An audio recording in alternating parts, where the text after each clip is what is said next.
Good morning and good afternoon. Welcome to another episode of Before Coffee. It's Mucking Fun Day. I know, it's so annoying how happy I am, but I'm happy to be here, as should everyone be, because we're not letting anyone get us down. So let's go ahead and start with the show. This is Before Coffee, the father-daughter comprehensive news Planet Earth podcast, where we look up our stories 10 to 50 minutes before we've started. We haven't had any caffeine. We just rolled out of bed, and we're trying to learn to read live on stream. So if you're illiterate, join us in learning about what's going on over the weekend and today on Monday. And let's get into our headlines.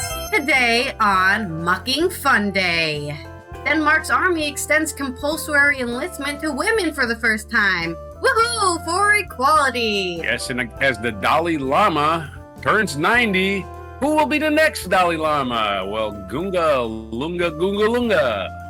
It's Bill Murray. I don't care. I get my own inside jokes.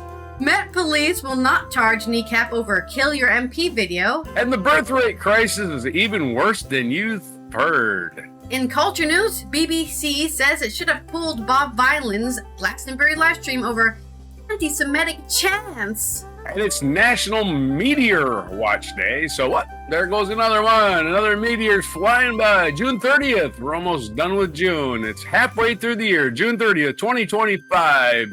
I'm Before Coffee.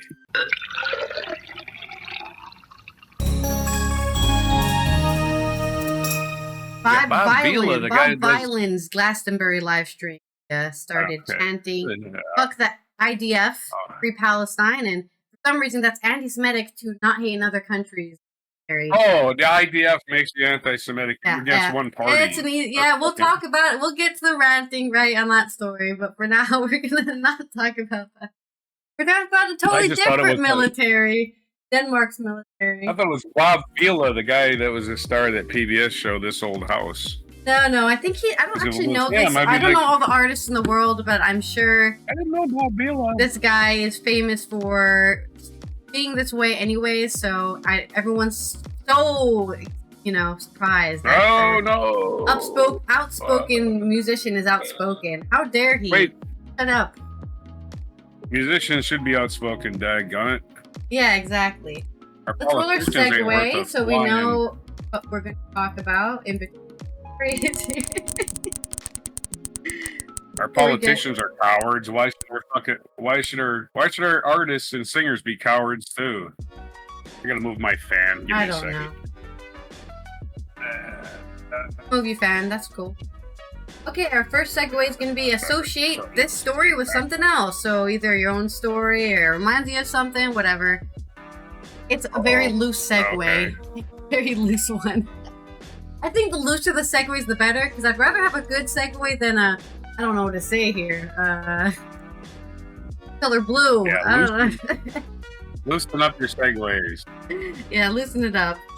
Okay, this one's get started. I can rest. Our first story here. Let me stop this. Denmark.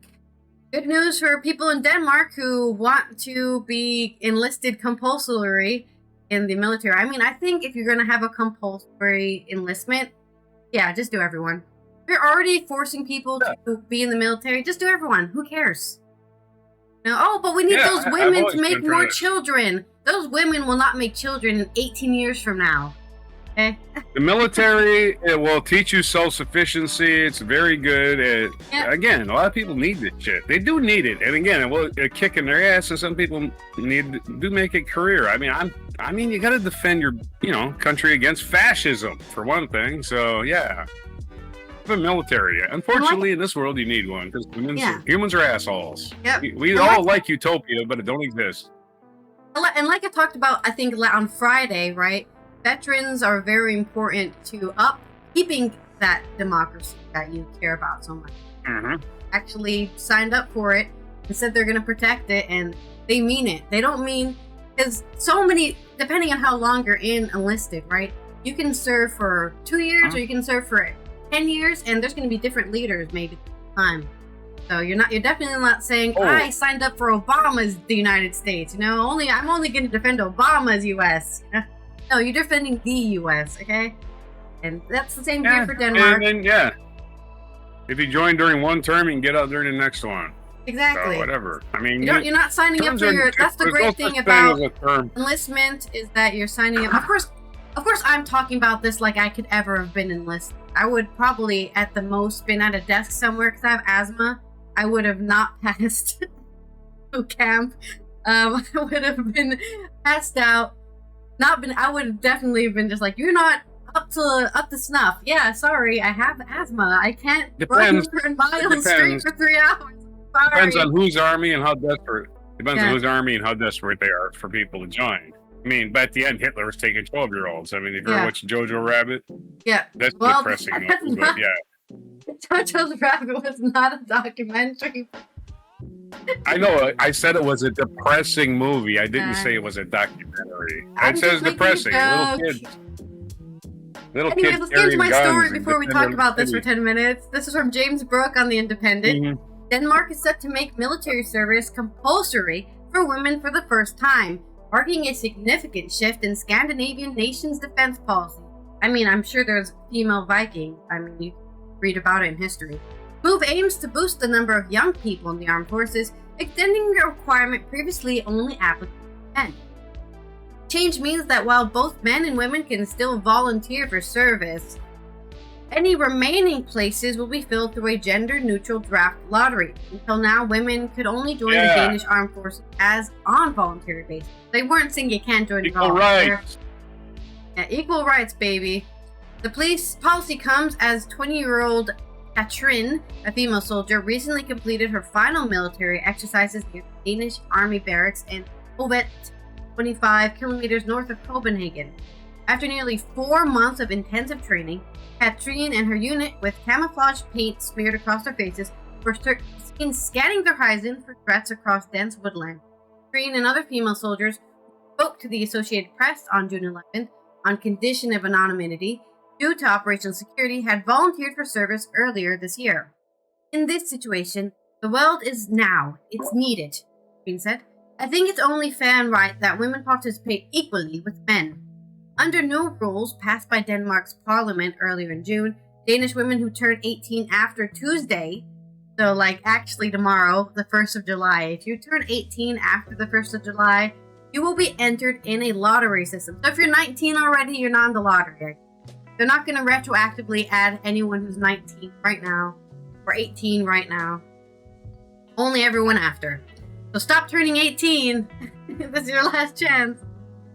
On equal footing with other male compatriots. The change comes against the backdrop of Russian aggression and growing military investment across NATO countries.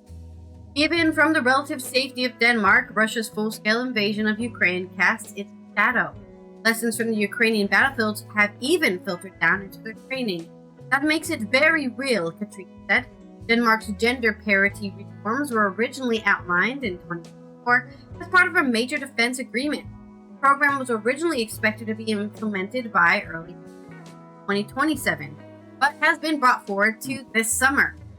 Colonel Kenneth Strom, head of the conscription program, told AP the move is based on current security situation. They could take part in NATO collective deterrence, Strom added, raising the number of conscripts that would simply lead to more combat power. Denmark, a nation of 6 million, has about 9,000 professional troops. The next arrangement is expected to bring up to 6,500 annual conscripts by 2023, up from 4,700 last year. So almost 1,000 more conscripts than last year, from last year, by 2030. So they're not going to have all those 2,000s by this year or next year. At least by 2033. Danish law. All physically fit men over 18 are called up for military service. But because there are usually enough volunteers, there's a lottery system, so not all young men. Women, by contrast, could only volunteer previously, making up roughly a quarter of 2020 cohort. So let's drop a hypothetical here, right? You have to have 1,000 soldiers every year for your army, okay? Let's say half of those, 500 of those, are all male volunteers. That means you have to fill in those next 500 spaces with either more volunteers like women volunteers or just men, right? So that would make it so that, let's say, only 300 women volunteer. That's 800. So the 200 of those conscripts are only men. This is how it worked before. So now you have an army that is, let's go with 5, 6, 7. So 700 men, 300 women. You know, not very equal, is it? And that can create a lot of issues. We don't need to talk about how men get really weird when women are around. We don't need to go into that shit. But you basically you're forcibly creating an unequally gendered army, right? Because even if you could get those volunteer numbers up for women, right? It's always going to be volunteers. Always going to be a volunteer. Whereas the randomly assigned drafted people who get those 300 or so randomly drafted were always going to be men. No choice, right? No other option. This way you have a much higher chance of having a more equally gendered army instead of just, well, it's only some women volunteered this year. That's all. That's all we get. Those some women that volunteered this year. Some would probably be very disappointed in being chosen to go to the military. And Sophie, part of the Katrine's cohort of volunteers, said of the new female conscript, some will probably be surprised and like a lot more than they think they would. They'll like it a lot more. Yeah, that happens a lot with humans, right? I think I liked it, and then I was forced to do it. Actually, it was really fun. Or, well, as fun as the army can be, depending on who you are, right? The duration of the service is also being extended from 4 to 11 months, so they're also extending how long you have to serve. Conscripts will first spend 5 months in basic training, followed by 6 months of operational service, plus additional lessons. The move is part of a broader military buildup in the Nordic nation. In February, Denmark's government announced plans to bolster its military by setting up a 7 billion fund that it said would raise the country's defense spending to 3% of its gross product year. Remember, a lot of people are only aiming for that 2% gross domestic product, and get higher than that, they're just showing off. Parts of the conscript program are being financed by so-called acceleration funds. The sharp security situation in Europe. We have the ongoing conflict in Ukraine. We have the focus on the Baltic countries, where Denmark is contributing a lot of soldiers. But I think it's a general effort to strengthen the Danish defense, said researcher Rike Haugaard from the Royal Danish Defence College. That's cool, they have a defense. But Haugaard notes that there are many challenges, from ill-fitting equipment and lack of additional barracks to potential cases of sexual harassment. I didn't want to mention that, but they did it first. For the next years, there will be a lot of buildings to accommodate these people, so it will be a gradual process. In 2017, neighboring Sweden instituted a military draft for both men and women after its government spoke of liberating security environment in Europe. Norway introduced a law applying military conscription to both. So with this, only Iceland, I guess, is not that they have a lot of population. Iceland is probably the smallest of the Scandinavian countries. They're the only one not having this conscripted female and male. I don't know what they're not Scandinavian, but Finland is part of the Nordic countries. Let me look.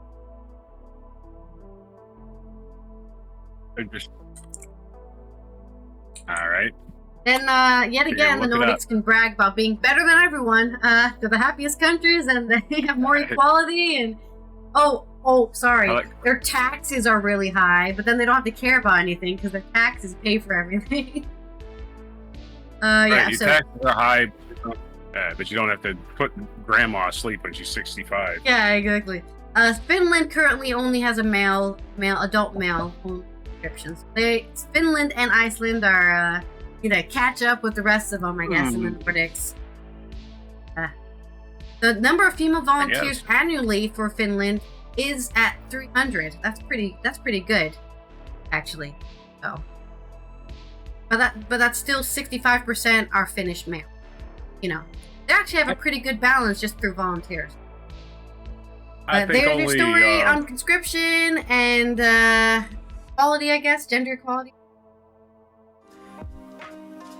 Just going to bring up that most people that are actually drafted during World War II or any war, Vietnam, for instance, didn't even actually go see any combat. Yeah. So most, it's a very small number that see combat, but I guess if you're getting invaded, it's a different story. Well, I mean, the sad part, when right, Russia is that's one of your not neighbors. Their fault, right? It's a problem with how it works, right? And I'm sure a lot of male soldiers also think this, right? Well, you have it easy because you're a girl, right? They're going to put you on a desk job because you're a girl. They're not going to put you in combat like me. Or that makes it even rougher for female conscripts. They have to deal with that assumption, whether it's true or not, right? Yeah, we're always struggling to accommodate the lowest common denominator, unfortunately. We should just ignore them and move on with our lives. But, yeah. If we did, we'd be better off if we just take the lowest common denominator and stop explaining things to them and stop making rules for them. Just say, hey, you don't get it. You don't get to participate. You're an idiot. Goodbye. You know, I don't know. What? I don't know what to say, man. We stoop to the stupid level so much just to make our society, I don't know, fair or competent or whatever the fucking goal is, that we just lose sight of the fact that people are just normal things that just breathe and eat and shit. And that's all we do. You gotta be a special person, though, and to exist in this world. That's nonsense. Anyway, there's my lame little disassociative rant. Did I spin rant? Did you spin rant? Yeah, the rant is just assumed. We're just like the rant. Okay, you know? Right.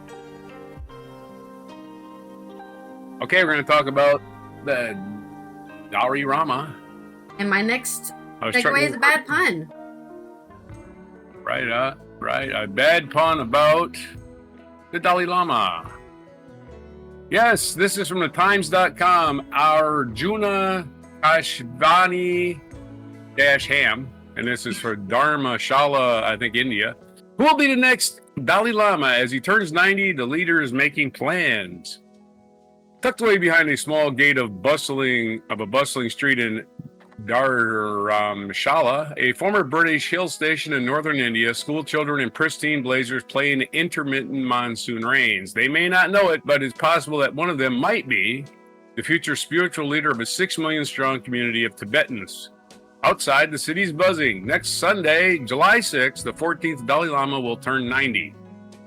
Along with his celebrations, he also addressed, after 88 years as the figurehead of the Tibetan people, the question of his succession. He is expected to announce that when he dies, a living successor will take up his mantle, probably a young child just like he was when he was chosen.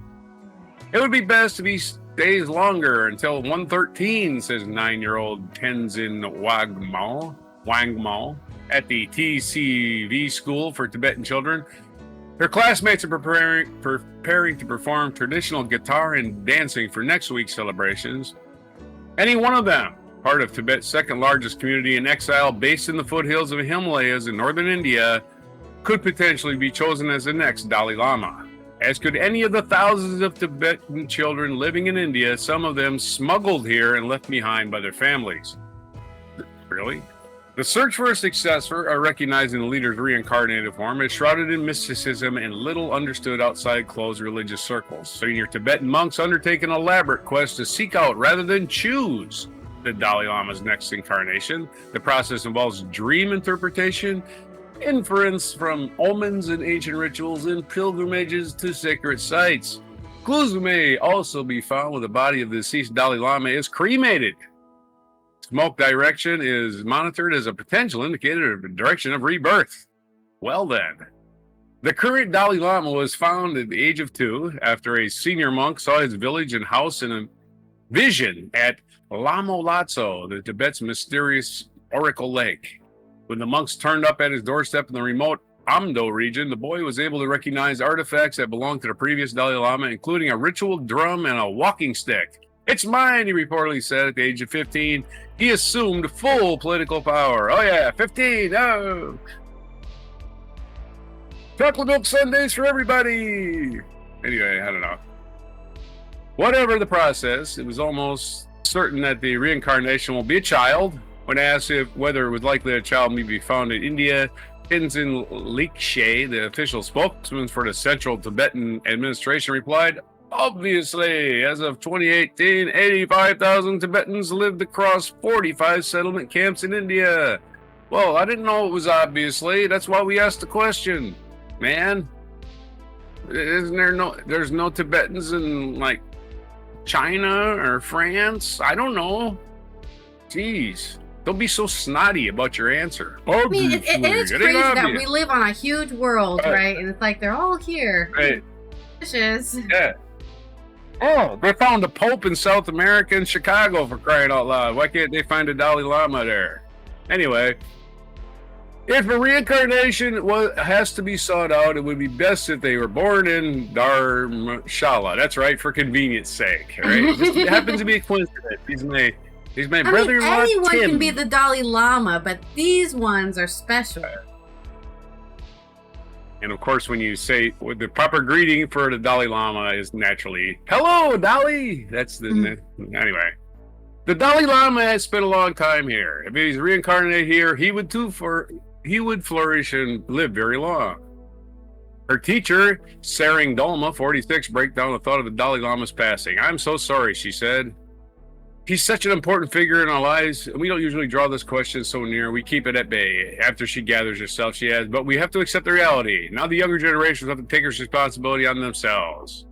It is a tense time for the Tibetan community. Amid the celebrations and the sorrow, the question of secession carries with it a heavy geopolitical weight. It's almost 75 years since China sent troops into the mountainous plateau of Tibet, bringing it under its yoke. After a failed uprising in 1959, the Dalai Lama fled to India to govern from exile. 4 years ago, the Chinese government passed a regulation to force all schools in Tibet to teach in the Chinese language.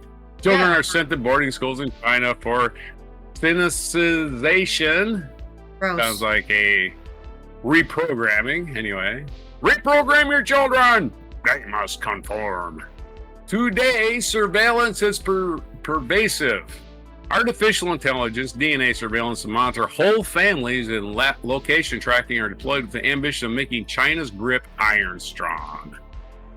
The current Dalai Lama has made it clear his intention that Tibet should not fall further under Chinese control by saying his successor would be chosen from the free world, code for not from China. As a consequence, there are fears the Chinese have concocted plans to seek out their own child for reincarnation. Oh yeah, we're gonna circumvent your religion somehow. Hey, you can't do that. Our invisible man is our invisible man, not yours, buddy. Stop that. Leave him alone. He's mine.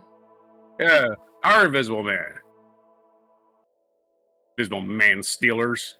It would not be the first time China has interfered with the process. In 1995, the 6-year-old Panchen Lama, appointed by the Dalai Lama and second only to him in spiritual authority, was kidnapped from Tibet by the Chinese authorities. They are low-life scum.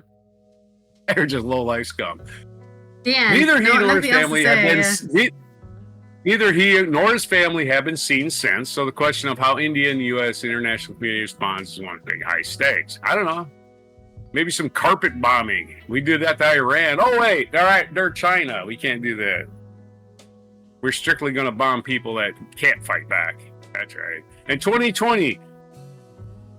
Sticky the Clown signed an act of Congress that frames the Dalai Lama's suggestion as the sole prerogative of the Tibetan Buddhist community. Of course, anything signed in the United States has absolutely no significance anywhere else.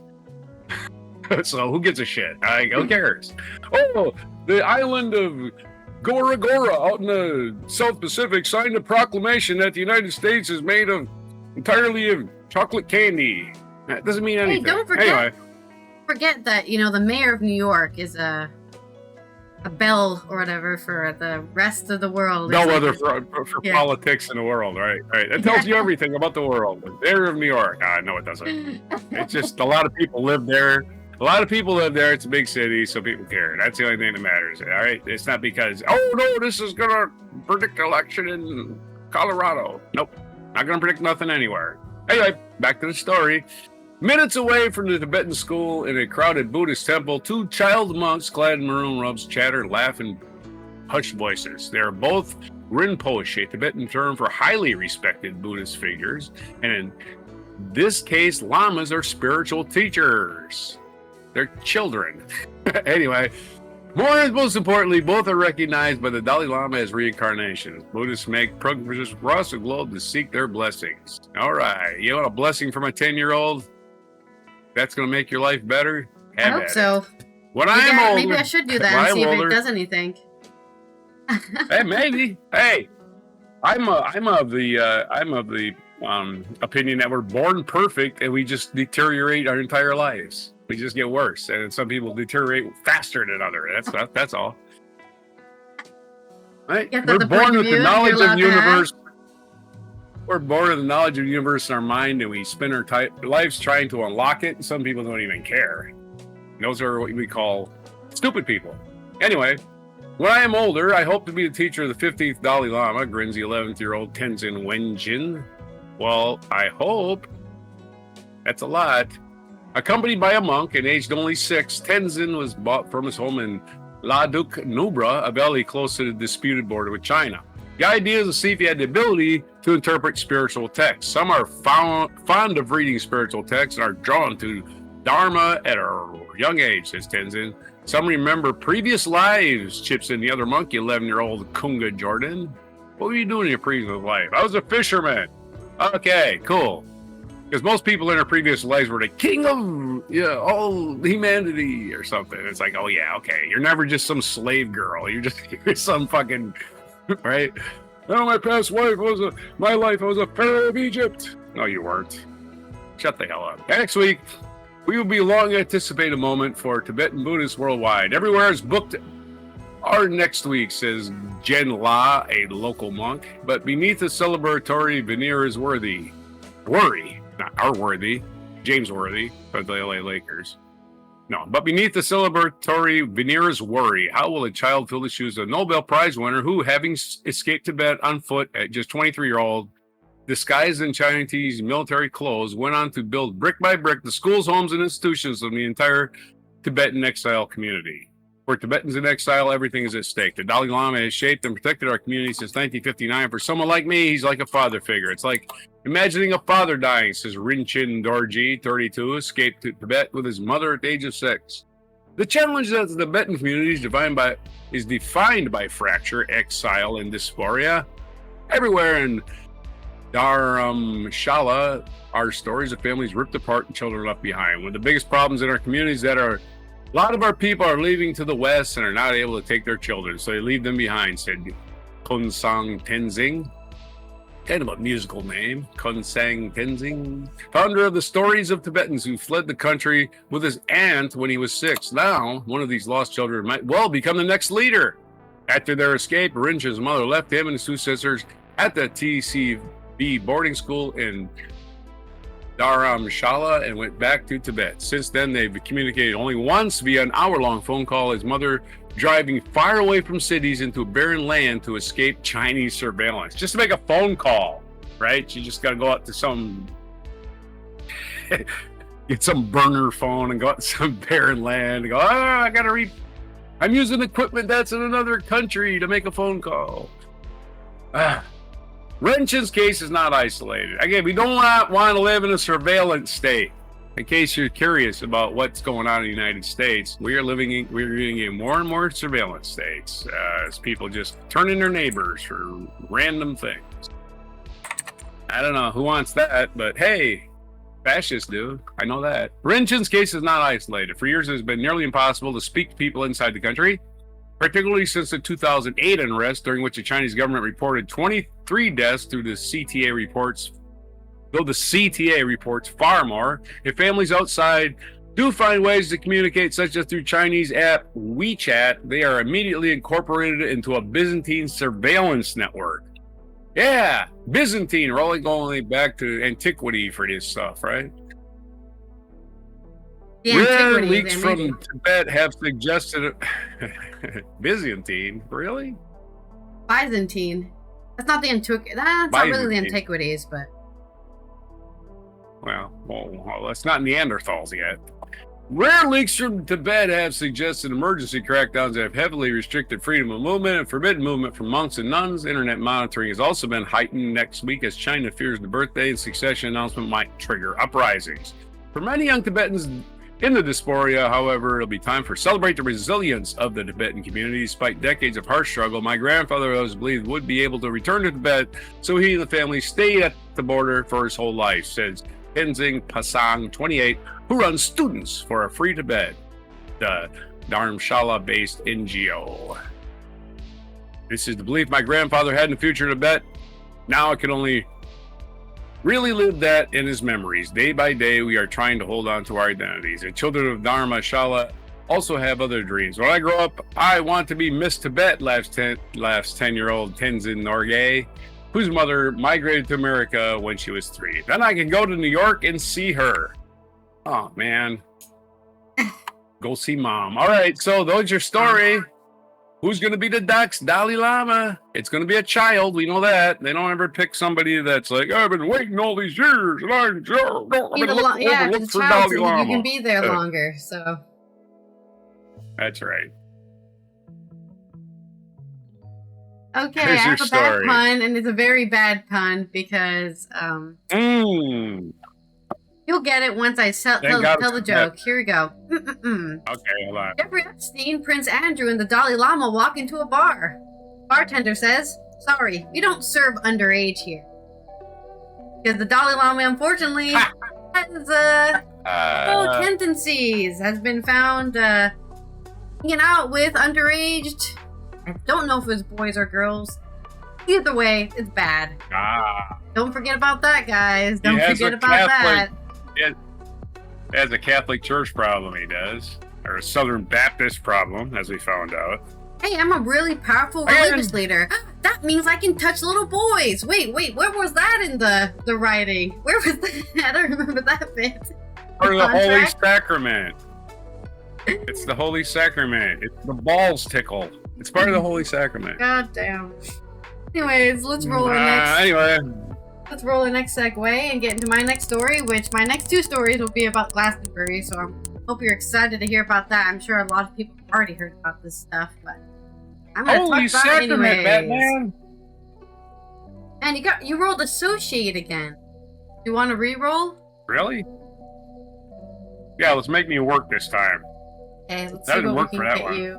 Second roll.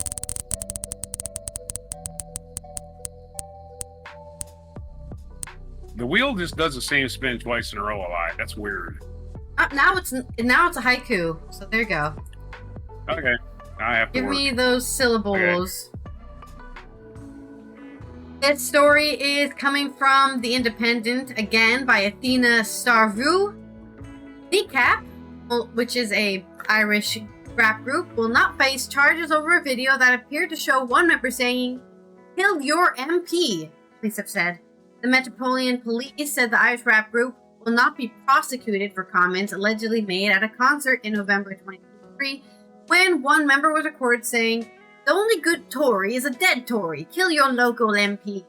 Hey, freedom of speech, baby. The investigation was separate from the ongoing case against band member Liam O'Hanad. I apologize for my Irish Gaelic. I don't know it at all. 27, who performs under the stage name Mochara. The rapper was charged of the alleged displaying of a flag in support of Hezbollah at a gig at the OT Forum in Kentish Town on the 21st of November last year. How dare you show someone else's flag? Maybe perhaps that's something. Got a case there. He has denied the charges, calling them a distraction from the plight of the Palestinians. The band have been ardent campaigners against Israel's ongoing military campaign in Gaza, as is most of Ireland's government has also been against. Kneecap has said they do not have and never support Hamas or Hezbollah. The Metropolitan Police said it had dropped its investigation into the "Kill Your MP" comments due to the statutory time limit for prosecution expiring. Oh, wow. So they ran out of time. Oh, darn. What a shame. Maybe next time, guys. Next time. I just don't care, you know. I will not say anything because maybe they'll try to prosecute me. Statement from the force read, thorough investigation has now been completed by detectives from the Counter-Terrorism Command, which included interviewing an individual under caution and seeking early investigation advice from the Crown Prosecution Service. A range of offences were considered as part of the investigation. However, given the time elapsed between the events in the video and the video being brought to the police attention, a potential summary only offences were beyond the statutory time limit for prosecution. What have you learned here? If you want to threaten your MP, make sure you do it, release that video months after you've said it, because then it's no longer under the statutory time limit. I'm just saying, right? This is not advice, law advice, okay? Just relevant indictable offenses were considered by the investigation. And based on the current evidence available, it has been made that no further action will be at this time. We understand the impact this may have on MPs and their staff. Safety and security of MPs is something that is taken extremely seriously across the whole PC. MPs may be concerned about their safety can contact their dedicated local operation bridge officer who can provide further advice. Oh, yeah, you better get that emotional support for your MP. The group apologized to the families of murdered MPs Joe Cox and Sir David James after the clip circulated publicly. However, I wish I could say this guy's name, Onanad, insisted that the entire ordeal has been blown out of jokes. Why should I regret it? Told The Guardian. It was a joke. We're playing characters, it's satirical, it's a fucking joke. And that's not the point. The point is that video wasn't an issue until we said Free Palestine at Coachella. Woohoo! No one gave a shit about that video until we said something bad somewhere else. Bad. Sorry. Not bad to have an opinion. The Irish rap group performed at Glastonbury Festival this Saturday, which was the 28th of June, in one of the most talked about shows of the weekend. Run up to the festival, several politicians called for Kneecap to be removed from the lineup, Prime Minister Keir Starmer saying it would be inappropriate for the band to play. How dare they have opinions during the show? Member Nios O'Caroline, I apologize, I will continue apologizing for not knowing Irish, who performed under the stage name Maglai Bop, told the crowd, the Prime Minister of your country, not mine, said he didn't want to play, so fuck Keir Starmer. The group that led the crowd in chants of fuck Keir Starmer and Free Palestine. Reminder, they're Irish, not British. Avon and Somerset Police are currently assessing the footage of comments made by both Kneecap and another act, Bob Vylan, which we'll talk about in our culture segment at Glastonbury, to decide whether any offences may have been committed. My English sensibilities! Glastonbury organizers say they were appalled by remarks made by Bob Vylan. We will talk about that in another story, so keep your eye on the podcast. Me, a haiku. Oh, your video go. You disconnected. Are you still there? Hello. You're muted, and I can't see you. There you go. I clicked the wrong button. I clicked the mic button, I thought, and it was actually the You were like, I have to button. go join an anti-Keir Starmer person. I'm for haiku.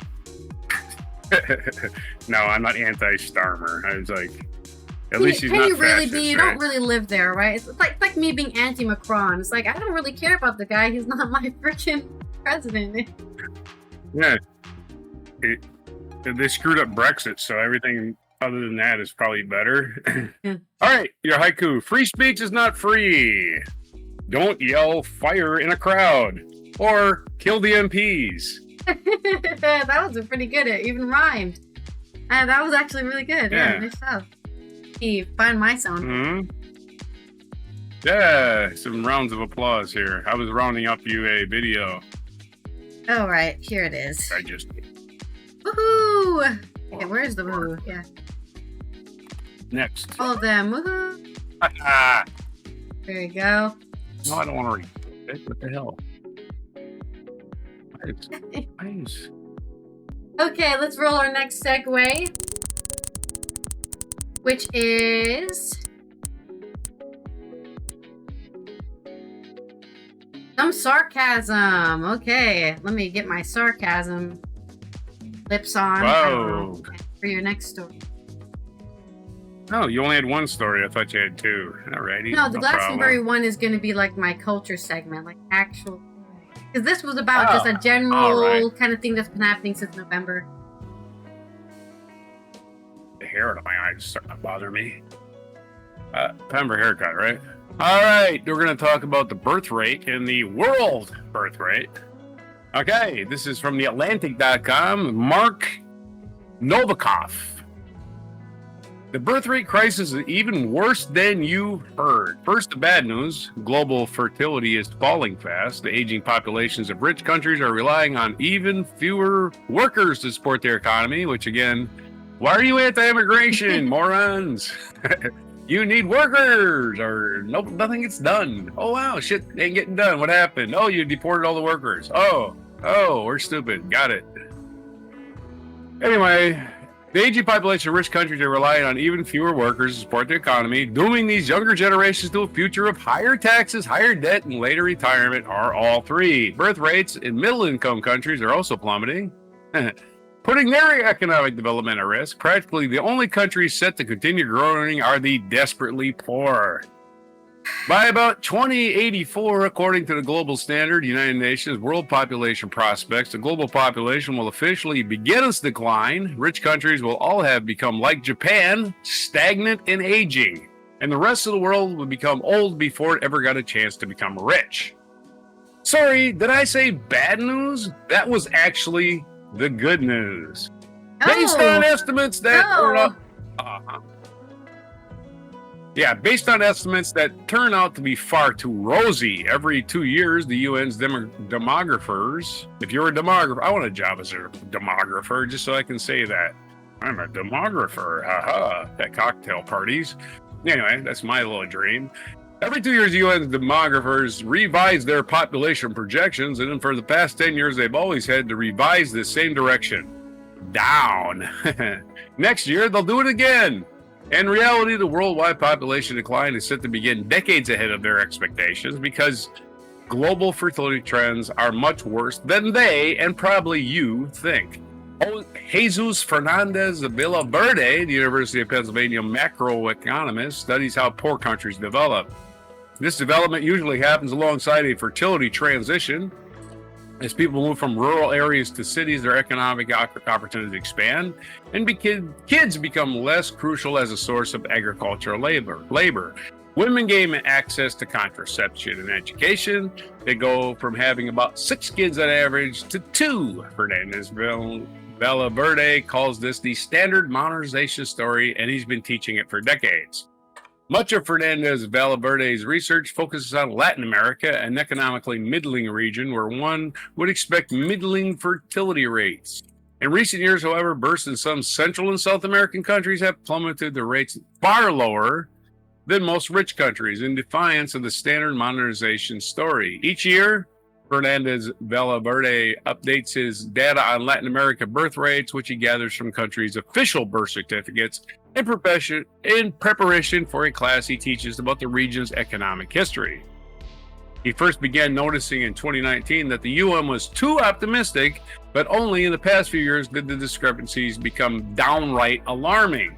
For 2024, the UN had projected 701,000 births in Colombia. It had put the chance of that number of births being lower than 553,000 at only 2.5%.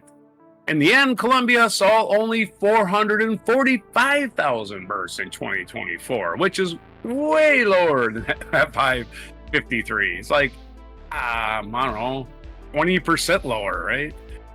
That translates to a fertility rate of 1.6 births per woman, down more than half from 2008. Chile's is even lower at current rates. 100 reproductive age Chileans can expect to have 52 children and only 27 grandchildren. Demographers generally consider a birth rate of about 2.1 to be replacement level, or at the point at which society doesn't shrink. Right? I didn't even think about this. Right? It's like you need to have 2 children to replace your parents. I'm like, oh yeah, I forgot. You need to replace the dad and the mom, not just the mom. So yeah. Yes. It's not common. A common logic for me, I guess, and maybe other people. I didn't figure it out, and I think I'm pretty smart. Yep. Unfortunately, fascism will take hold, and pretty soon we're just going to be in part of that old, Handmaid's Tale and forced birth and all that fun shit. You're gonna have to be forced to have 3 children so you can replace your parents and have an extra. Yeah, we should spin a wheel of dystopia, right? Let's do one that's like, one of them's, different scenarios. One of them's Mad Max, one of them's Handmaid's Tale, right?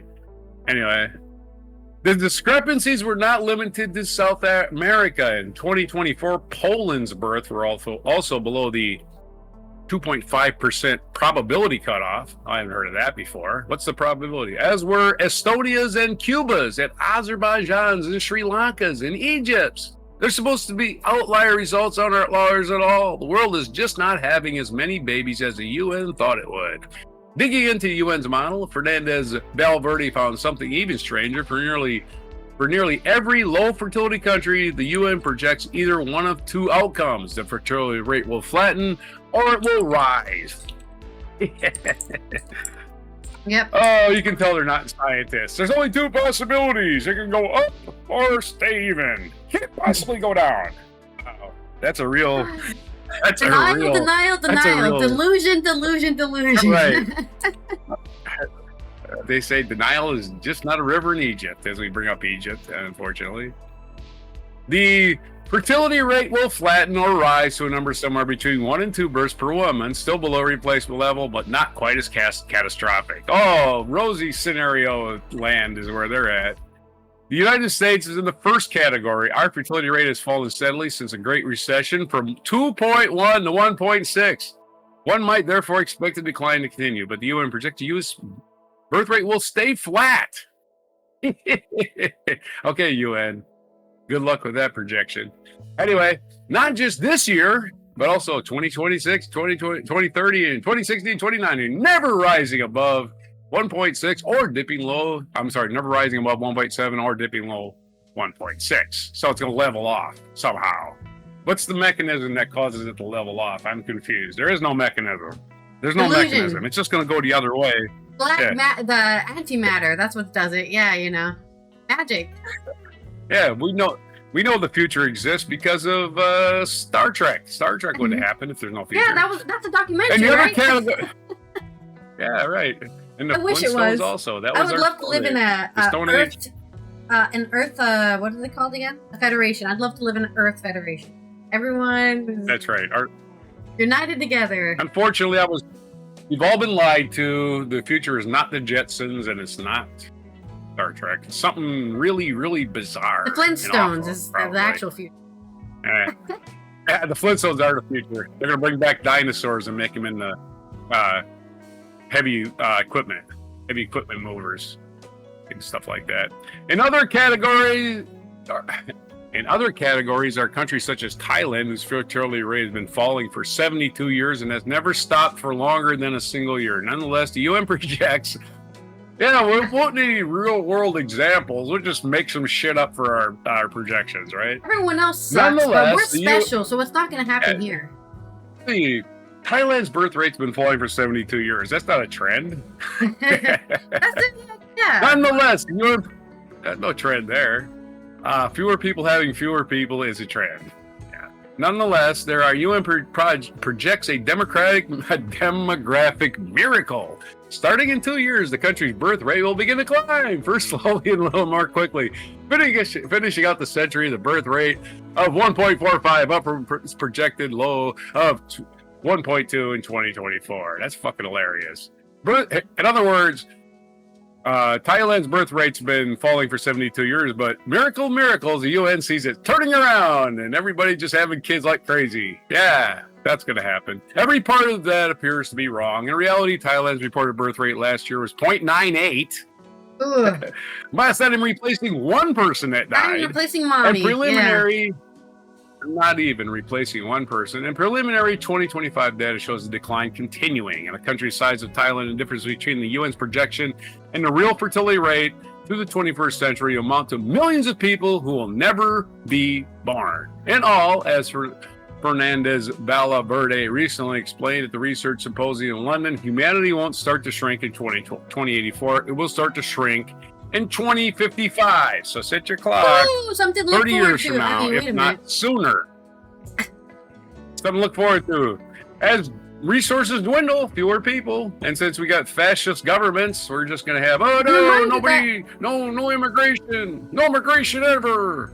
They'll be begging for immigrants in about 5 years. They'll be begging for immigrants. Yeah. I'm sorry. And reminders that resources aren't dwindling only because, people are using them, but they're dwindling because 1% of the population has all of it. So that's the other problem in that equation. Okay. Because a lot of people are like, oh, there's not enough humans on the planet to be sustained by Earth. And it's like, actually, there's a plenty of humans. There's actually an abundance of. You could have way more humans. You could have, I think they said something like, you could have like 20 billion people or 50 billion people on Earth. The problem is that everyone would have to be using the same amount of resources, which is not happening, right? You have got companies, which are usually 10,000 people, using more resources than 100,000 people in another country, right? In a whole country. There's companies that are using more resources than whole countries of population. That's why we're running out of resources. That's the problem here. Unchecked corporatism. Not quite done yet. Okay. We're not quite done that. But I did hire, while you were talking, we just hired a new writer. Our population control writer. Her name is Rosie Scenario. Anyway. Thank you. I knew you liked that one. Okay. There are two types of people, says Alice Evans, a British professor who studies falling fertility around the world, posts on social media. After reading Fernandez Valverde's presentation, those who are not bothered about demographics and those who read Jesus's slides. Jesus pulling out his slides for everybody. There are two types of people who make lists. Anyway, the UN has simple explanation for optimistic projections. Fertility has rebounded in the past, so it will rebound again. It's a slide that really bad joke in there. In Belarus, for example, the fertility rate in 1988 was at replacement level. It fell to an abysmal 1.22 only 9 years later. Then it rebounded all the way back up to 1.7 in 2015. Australia's birth rate fell to 1.7 in 2001, only to bounce back to 2.0 in 2008. Optimistic people having kids. France's rate followed a similar trajectory during the same period, as did Italy's and Sweden's. I'm going to guess 2001 birth rate fell because of 9/11 and the worldwide terror alert shit. People are like, I don't have a kid. And in 2008, Obama got elected. That's what I'm going to say. Obama got elected. People got optimistic. I know it shouldn't affect other countries, but the United States is a superpower that's a worldwide bully. So, yeah, it does affect other countries. To the extent you think the world population prospects are wrong, that is the extent to which you are saying this time it's different, Lyman Stone, a PhD student, the birth rate consultant, told me. The thing is that this time it really does look different. Birth rates in Australia and France and Italy and Sweden have now fallen to all-time lows, excluding, I attribute that to Trump and Putin and, fascism taking hold. Wants to live in fascism? Nobody wants to raise a kid in fascism. Oh boy, let my kid get 18 and get sent off some stupid war so the assholes at the top can accumulate wealth. I mean, that's what we're subjecting our world to. Belarus, a one-time redemption story. One time, of course, they got a fascist too. Recorded a fertility rate of 1.1 last year, lower than the lowest lows the country ever experienced in the 1990s. See, there's a correlation. There might not be a causation. There's definitely a correlation between fascists and birth rates. Deaths outnumber births nearly 2-1 in Belarus. If the rebound is coming, there are no signs of it yet. Fernandez Valverde estimates that the world is already below replacement fertility. The population is not just projected, but guaranteed to shrink if things don't change. That was not the case in the 1990s. UN's model hasn't adjusted to the new normal. If a country has ever experienced a fertility increase as Australia, France, and Belarus have, then its birth rate is assumed to be stable. If a country has never experienced an increase, then the model assumes that it will some point once. fertility gets low enough. Haha, sure. Sure, yeah. There's no automatic trigger for the birth rate. These UN statisticians are completely full of their own information, and that's all that's going on here. In other words, the model assumes at its end state a stable and modest number of births. This is perhaps a reflection of humanistic optimism. There is at some point a minimum social capacity to adapt and eventually at least address some of the concerns or challenges that exist in the country. World population prospects told me people living in those countries don't necessarily want their country to totally disappear. To his point, the model comes with a hard-coded minimum. No country can ever be projected to have a fertility rate less than 0.5 children per woman.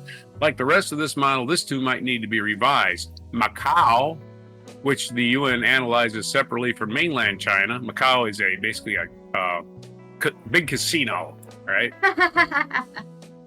I think I remember that in a movie somewhere. It's just like, yeah, let's go to Macau, and it's just a giant casino. I only know that because it's the country that is recognized as the country with the most ATMs per capita. That's pretty cool. Because of all, it's a big casino, right? Yeah, more money. Good. Hey, this ATM's paying off. Look, it's spitting out hundreds. Anyway.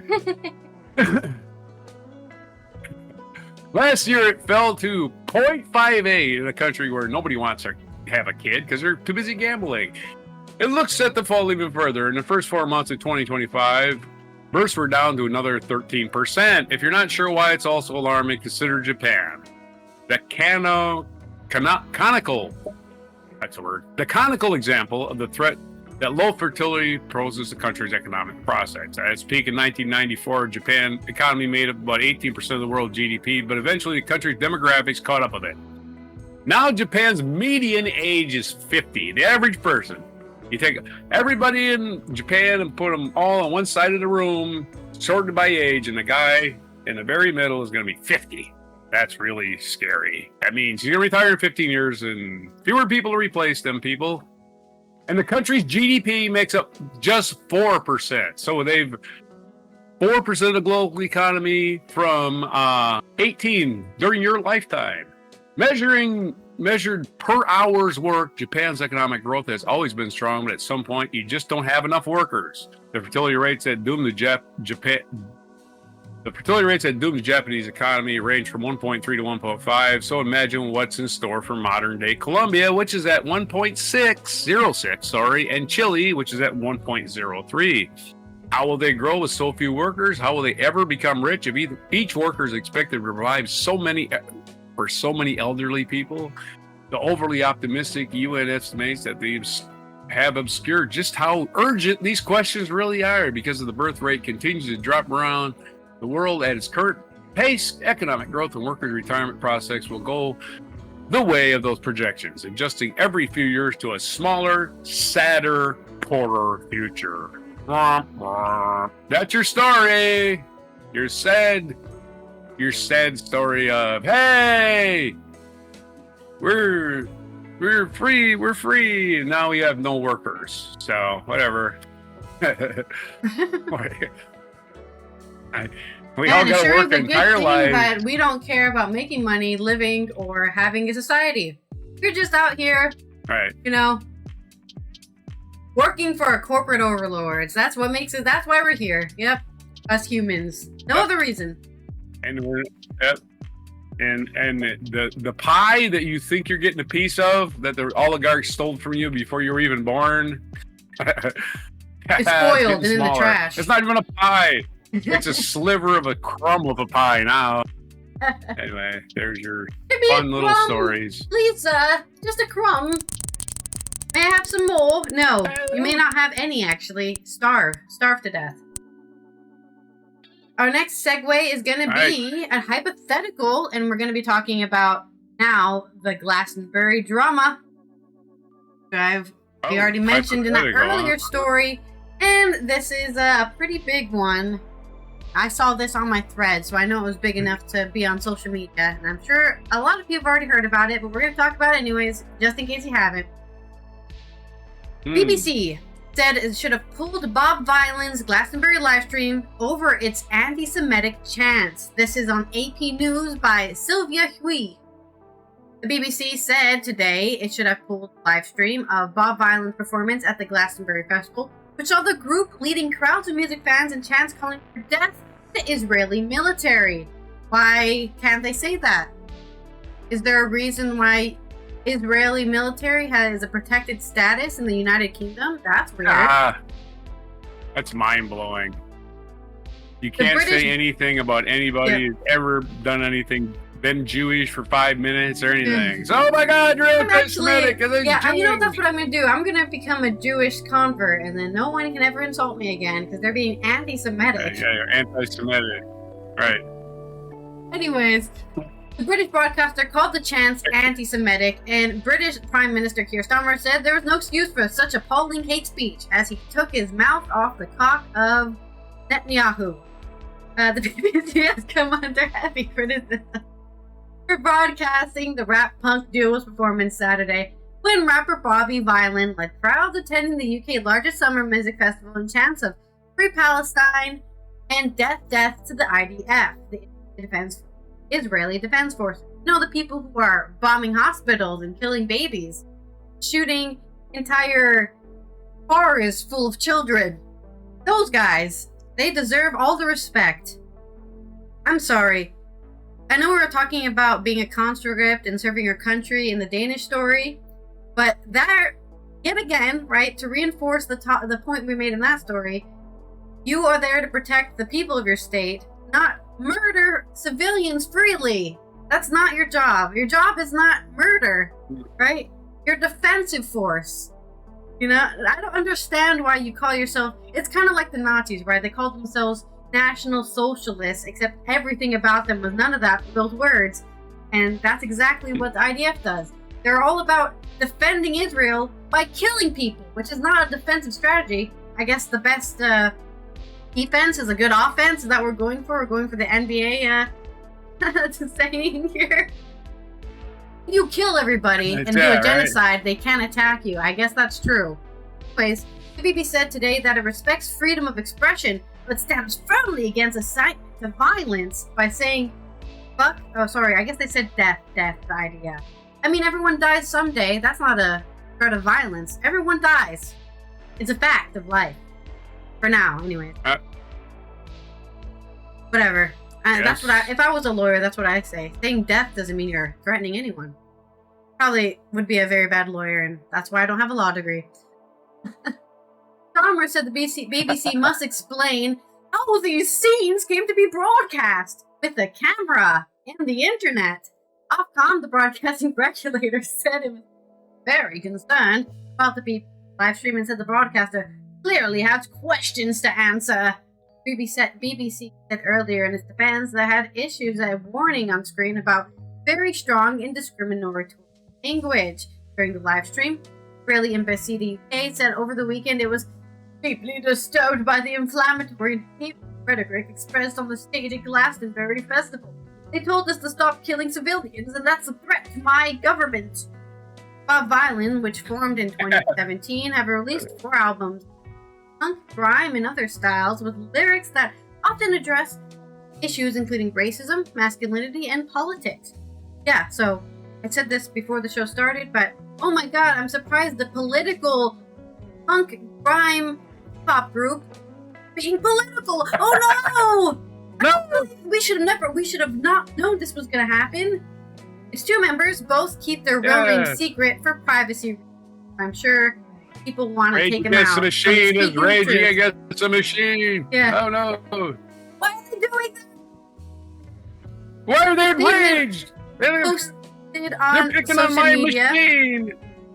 Singer Bobby Vylan said he was inundated with messages of both support and hatred. Teaching all children to speak up for the change they want is needed in not only that way that this world... Wait, sorry. I need to speak properly. Teaching all children to speak up for the change they want and need is the only way that we make this world a better place, he wrote.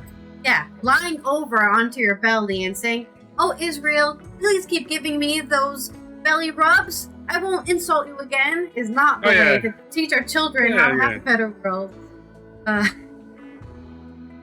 Police said they were aware of comments made by the acts at the festival, and officers will review the video evidence to determine if any offenses have been committed.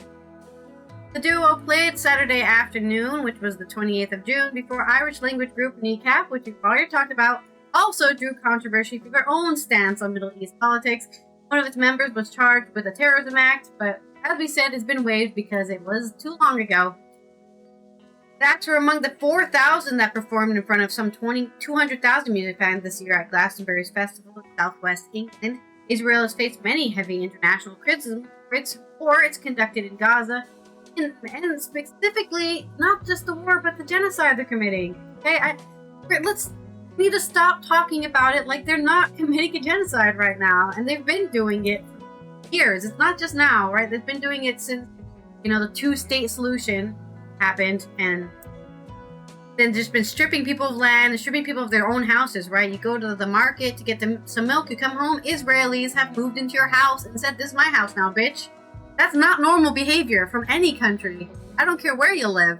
And stop acting like that's a normal thing where you just go leave and come back and somebody owns your house and you have nowhere to live now.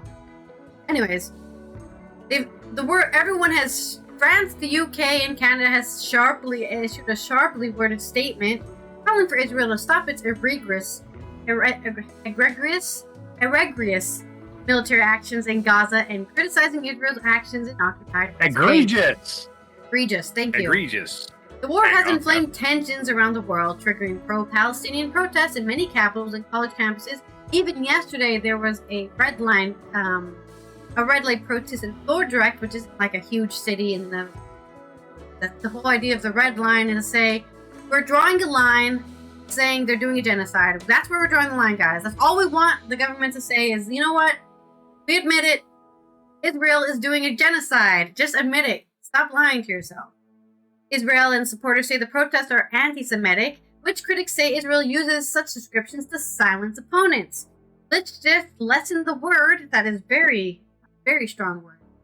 I mean, even when the stuff happened back in October, 2 years ago, I guess at this point, I was saying, anti-Semitic means it just means anti-Arabic, and that includes people from the Middle East too. Yeah. So can Iranians be anti-Semitic? Like saying, you're being racist against black people, but you're also black. Like, wait a minute, how does that work? No, I know it can work, right? I know people be internalizedly racist. But... we're all victims now. Yeah, we're all victims. Everyone just wants to be a victim, and nobody wants to be the perpetrator. So who's doing it? More than 6,000 people have been killed, and more than 20,000 injured in Gaza since the fire when Israel-Hamas collapsed in March. Since the war began in 2023 in October with the Hamas attack on Israel, Israeli attacks have killed more than, and again, 56,000 people. That's right, people, human beings. 56,000 people are dead. Over 1,000 captives or something? A terrorist attack, which I'll give you that. That they let happen. It was a terrorist attack on a festival. Israeli intelligence. Yep. Israeli intelligence knows what's going to happen, and Netanyahu let it happen so he could consolidate power. It's the same thing that you learned from Bush in 2001. Who cares who attacked us? We can start wars now. Yeah, and we can just say, we had power. A reason. And after we've killed all... And everybody against us is anti-Semitic. Everybody against us is anti-American. The same thing. After you killed those 56,000 people and injure 132,000 people, you say, "Oh, sorry, guys, our bad. Wrong." After bring back those lives, though, those children, those babies. But sorry, guys. And by the way, wrong. And thanks Netanyahu for dragging American politics into the shithole with that fucking idiotic. The thing you could have prevented, Netanyahu, totally blame him for it. He could have prevented it. He knew it was going to happen. He just let it happen. He didn't care. Yep. He just needed that as an excuse. Give me an excuse. It's the Reichstag fire, and the stupid Hamas had to play along with it. Like, oh, why this is way too easy. How are we getting away with this way too easy? Because nobody cared. They let it happen. Obviously, I mean, come on, man. Israeli Defense Forces are that incompetent? Mossad is that incompetent? Come on. Come on. It also, let me finish the story anyway. and then we can go to your segue. Doesn't distinguish between civilians and combatants, but has said that women and children make up more than half of this 56,000 dead. Israel says it only targets militants and blames civilian deaths on being used as human shields. Yeah, that's a neat excuse. Because they operate in populated areas. Whatever, dude. Anyways, we could rant on about this story forever. Yet again, I think when it comes to the actual story, which is about Bob Vylan saying stuff at a concert, freedom of speech. Censorship, is it? Yeah, it's censorship. Which England don't care about censorship. The BBC is very famous for just censoring like crazy, so it's not really surprising that they're like, "Sorry guys, should have not let him say anything." I mean, you can't see the image here, but he even has you know how people have backdrops behind their set, you know, pictures or whatever, or a video. It says, "Free Palestine. United Nations have called it a genocide." The BBC, I think, is pretending it doesn't exist or something like that. I can't really see the whole image because unfortunately it's blocked off by a body. But you know, even if they said nothing, they're already protesting it just like that. Maybe actual people had pro-Palestinian signs. And I can't really see the actual image of the. It's probably blocked off like that on purpose. Image there. Absolutely. Give me your segue, I guess. I'm looking for the quickest way to make all the bread I possibly. Well, my segue is: wouldn't it be nice if, hypothetically, England was actually democracy, which we pretend it is, but it's not. They have a thing called the House of Lords. The House of Lords are appointed by the king. The king, a guy who got there from coming out the right birth canal. Never done anything in his life to be king. He was just born that way, and he gets to appoint House of Lords, which are a bunch of aristocrats who have never worked a day in their life. So that's why England's fucked up. Anyway, that's a little bit of a non sequitur, but hypothetically, if they actually had free speech, you know, they actually had democracy, they might actually have free speech, but they don't actually have democracy. They have appointed rich assholes. Oligarchy. Yep. Yeah, well, the original oligarchy, which is the a royal monarchy. Aristocrats. All right. Yeah, aristocrats suck. And I sent you a video. You sent me a video, okay. Aristocrats don't serve any purpose in society. They're just stuck-up assholes. They're just the people who got all the money. The French Revolution. We need a French-style revolution, and this is why. They get easily offended. Oh my God, they might knock me off my perch. I need that. I can feel better than exactly everyone. What it is. This censorship is stuffy aristocrats. That's all it is. The natural order of things puts me at the top. Doesn't everybody know that? No, we don't. We don't know that, and we don't give a fuck. You've been at the top too damn long. Guess what? You're gonna die like the rest of us. Nothing about you is special. Oh, and they're going to leave all their money to their shitty children. That's even worse, right? In 1859, in this day in history, we're going back to the guy who walked across Niagara Falls on a tightrope. Yeah, Jean-Francois Gavelet, known as the Blondin, crossed the Niagara Falls on a tightrope that was 335 meters or 1,100 feet long and 49 meters above the water. Keeping that thing tight, to me, would be the big. The key word is tight. Because it's a tightrope, yeah. It might have been a rope, it might have been a cable. But I would put a cable. I'd be worried about a slack showing up in mine. And I'd have a winch on both sides, super tight. But anyway, apparently he made it successfully, so yeah.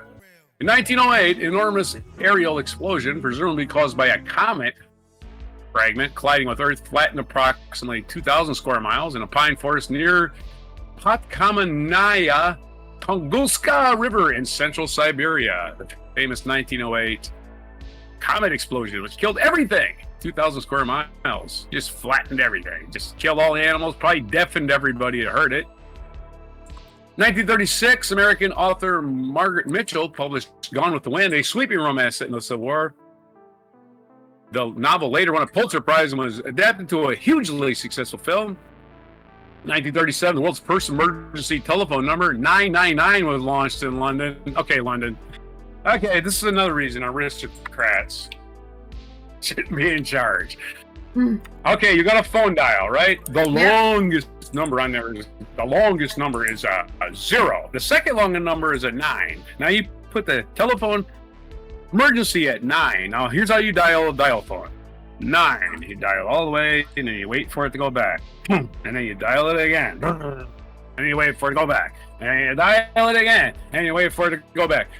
Oh, about a minute and a half passed since you started dialing. Hell of an emergency number. How about 111? Or, you know, because that chick, chick, chick like that, and you're done, right? That made too much sense. Anyway, my little diatribe about why? It's an emergency. It should be the easiest numbers.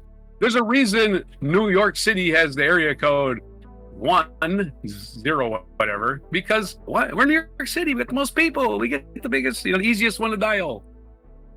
Anyway. Nobody gets what I'm saying because nobody remembers dial phones. 1960. Hello, I was Zaire. Also, so Danny George in chat remembers, and probably Omlin remembers too. I got a lot of older viewers. Okay.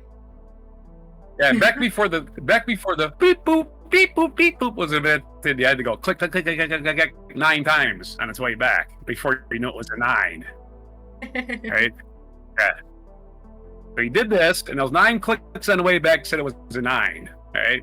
And a 0, those 10 clicks back said it was a 0. Yeah, that was the old analog system, which probably got replaced in the 60s, 70s eventually. Everything went punch tone, and that's how we can play music on our phones now. Anyway, 1960s, Zaire, former. Speaking of Belgians in Africa, and well, we were talking about the Dutch in Africa, but Belgium's right next door. Zaire, formerly the Belgian Congo, and now the Democratic Republic of Congo, declared its independence from Belgium. Of course, Belgium was famous for their rubber mines, their rubber plantations in the Congo, and how they would cut they basically had slaves working there. So we had to go Belgium. Congo, they gave terrible. independence to Congo. Don't look that up if you want to have a good day. Do not look up the Congo. Yeah, Belgium.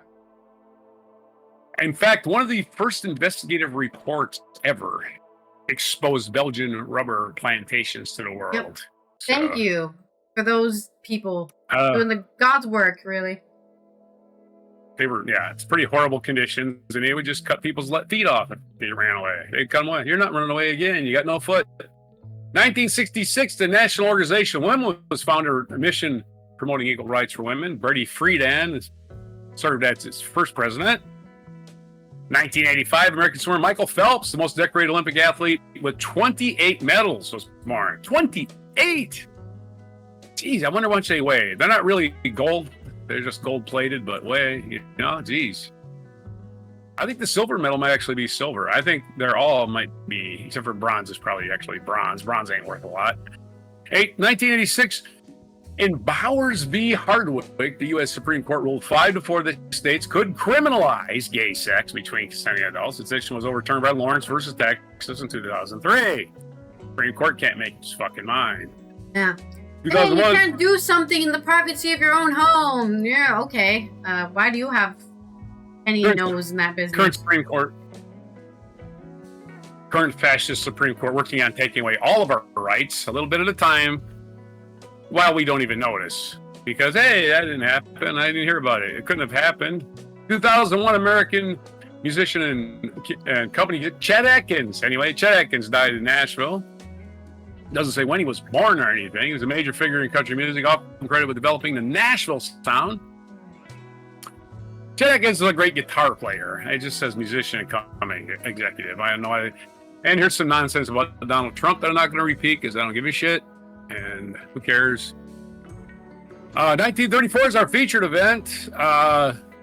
Night of the Long Knives. On this day in 1934 occurred the Night of the Long Knives, in which German dictator Adolf Hitler had his elite SS guard summarily execute many leading officials of the SA, a Nazi military group. Of course, the German citizenry said, "Oh, they must have done something nothing wrong and just went about their business and whatever, fucking Germany. Just go ahead and ignore your fascists. Oh no, he's going to help us win the war. Nope, Hitler destroyed your country, morons. Way to go. Learn from that lesson. Fascists are bad. They don't like debates. There's no debate with fascists. They just have you shot. Our featured biography is Lena Horne, American singer and actress, born June 30th, 1917 in New York City. She also died in New York City, but she got to be 92. She was May 9th, 2010. That's impressive. Lena Horne, one of the color barrier breakers in Hollywood, Lena Horne.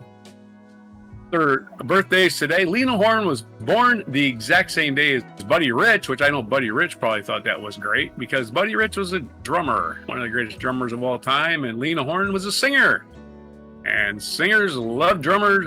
Drummers love singers that could hold a tune, believe me. 1942, Robert Ballard, American oceanographer, born. It's Mike Tyson's birthday. That's right, everybody's favorite 5'9" punching machine, Mike Tyson.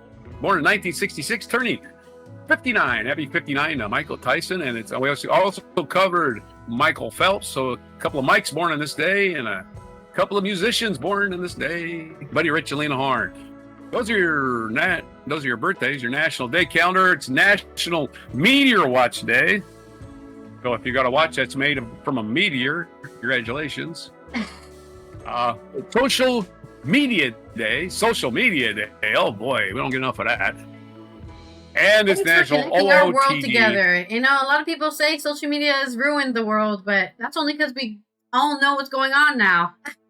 Everyone's lives, not just the major stuff. Social media. Oh, I stubbed my toe today. Wow, thanks, Jerry, for letting us know. Yeah.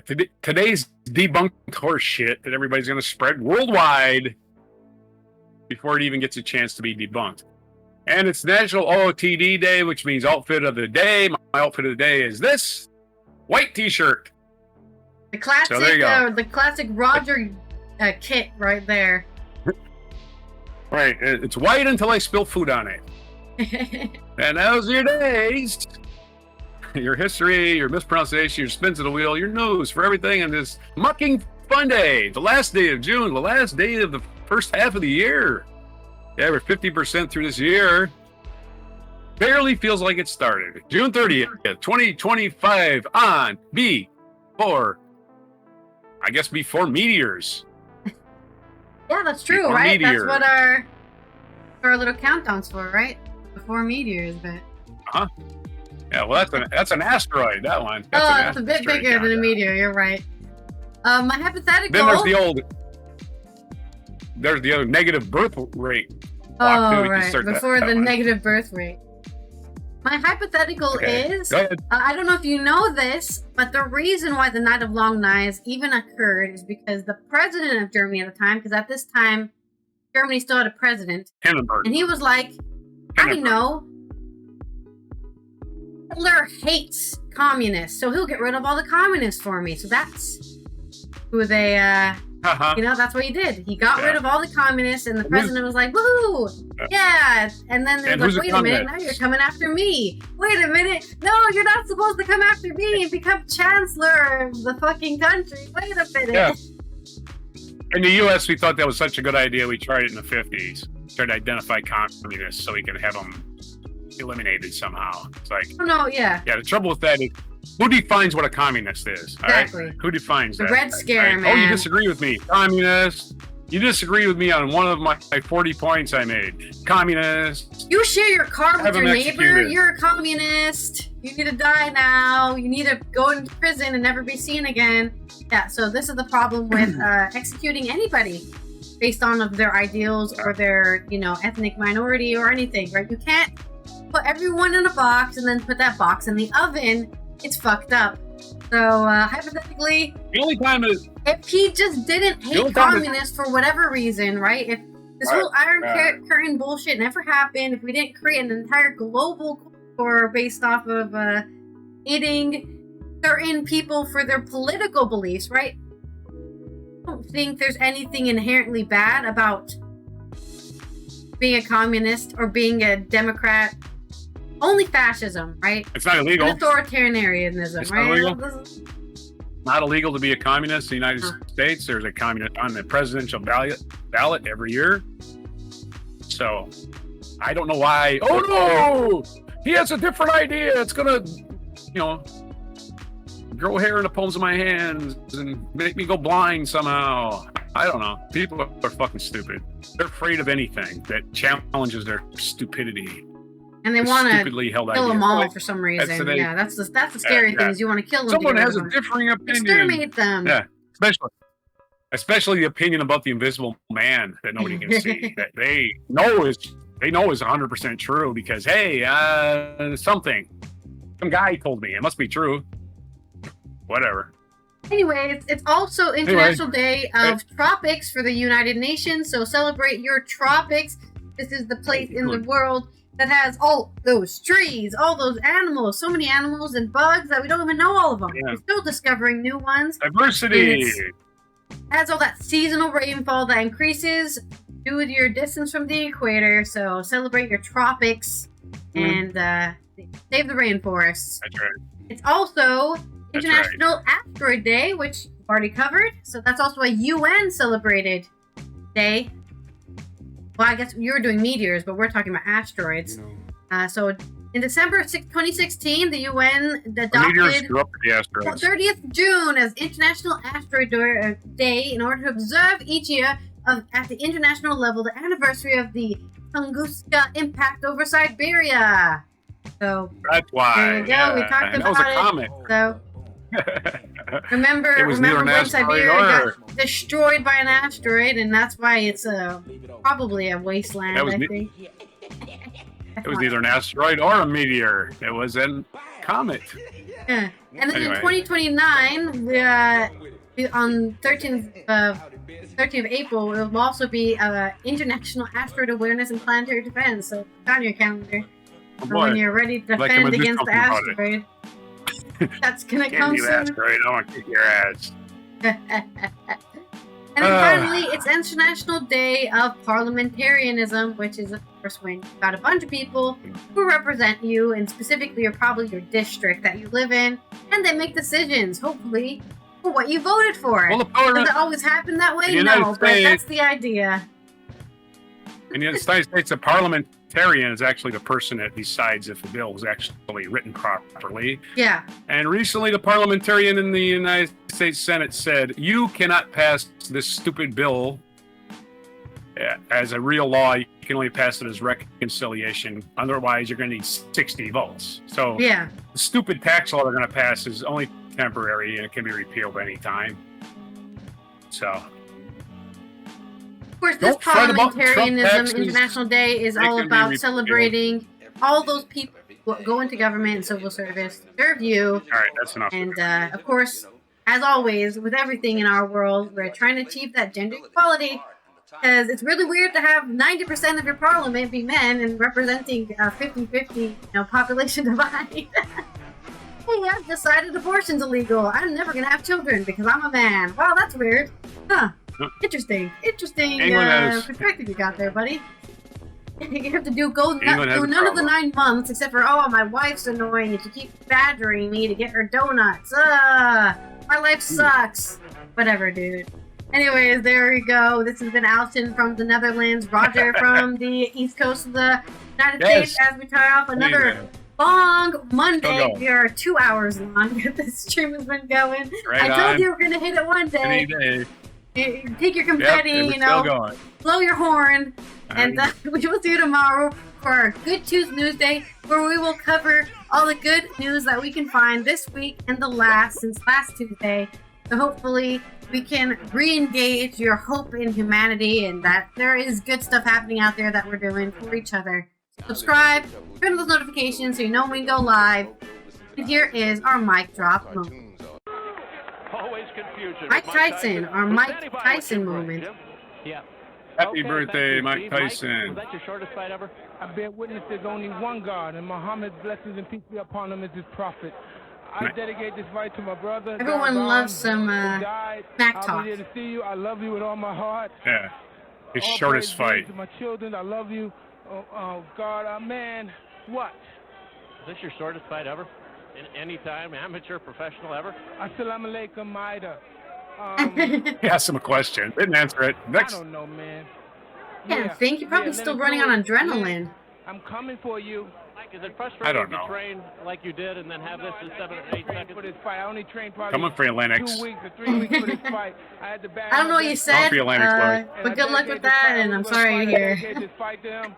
I was going to rip his heart out. I'm the best ever. I'm the most brutal and vicious and most Yeah, you ruthless sure are, champion there's ever Tyson. been. There's Sure no one are. can The stop best me. ever. Lex is a conqueror. No, I'm Alexander. He's no Alexander. I'm the best ever. There's never been anybody as ruthless. I'm Sonny Liston. I'm Jack Dempsey. There's no one like me. I'm from Nairclaw. Okay, now he's just riffing. He's just rapping. Okay. Did he ever release an album? He should have. And I'm just ferocious. I want your heart. I want to eat his children. Praise be to Allah. Tyson Impetuous. MC. No, Mike.